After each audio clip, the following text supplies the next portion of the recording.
The next energy metabolism hormone that I want to talk about is insulin. We hear a lot about insulin nowadays because type 2 diabetes is just skyrocketing in its incidence, and insulin is really key to the development of diabetes. Insulin is an anabolic hormone, which means that it is a hormone of building up. And it is released from the beta cells in our pancreas in response to us ingesting energy, specifically in the form of carbohydrates that are broken down into sugar. What insulin does is it signals the cells to take up the glucose that's in the bloodstream to be utilized for energy metabolism, so that we're burning carbohydrate rather than fat. When our blood sugar is low, or when we're not ingesting calories through our diet, our body will very quickly, if it's metabolically healthy, it will very quickly shift into fat burning.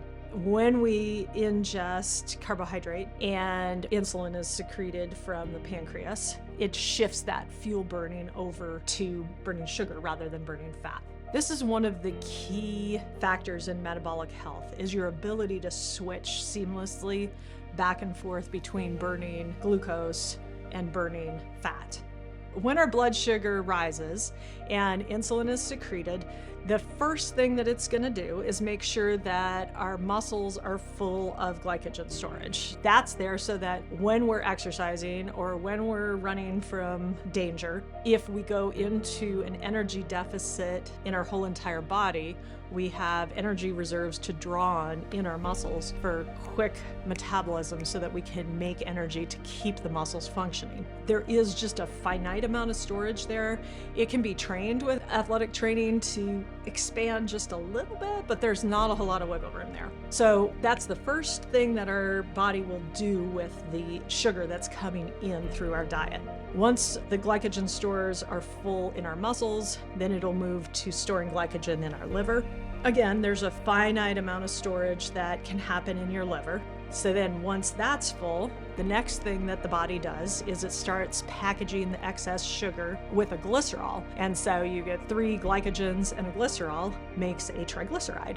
Triglycerides are a measure of fats in our blood, but it's important to understand that when we have high triglycerides, that doesn't come from dietary fat consumption. That actually comes from excessive blood sugar. And then eventually some of that excess triglyceride and excess sugar will get packaged in the form of long-term fat storage. As we get into a metabolically dysfunctional state, we lose our ability to mobilize and metabolize fats, and we tend to exist in just burning sugars via carbohydrates. And when we have a lot of insulin in our bloodstream, it will always push us into the direction of burning sugars for fuel rather than burning fats for fuel.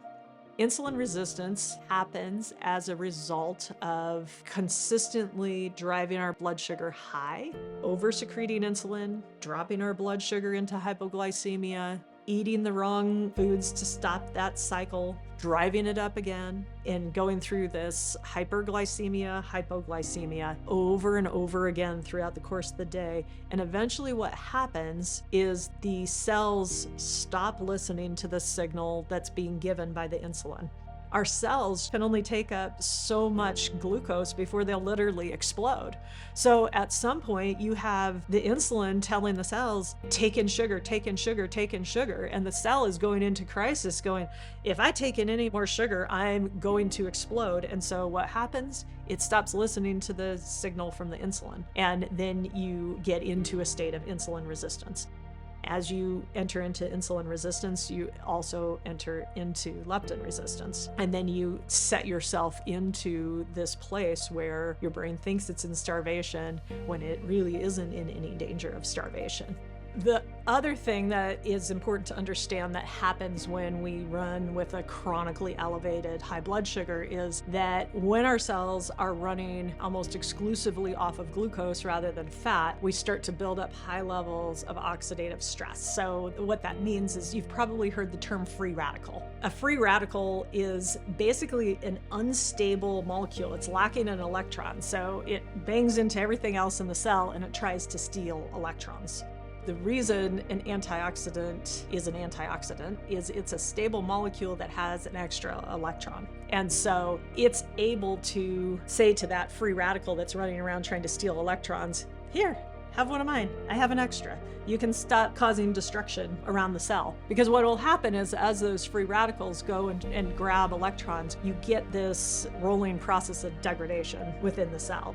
Ultimately, that will lead to a really high level of inflammation throughout the entire body. Because basically the body thinks that there is a threat, there's a problem, and so inflammation is the first response to a threat of any sort to the body. And so the body is actually trying to heal itself by putting out that inflammation, but it's a fire throughout the entire body that isn't going to be put out until we stop running off of glucose metabolism all the time. Obviously, there's a time and a place for running off of glucose metabolism, and it's important to be able to switch between those fuels, but you don't want to be running on glucose metabolism all the time. This is a really important part of energy metabolism, but the danger comes when we are out of balance with the blood sugar being chronically elevated and the insulin being released constantly.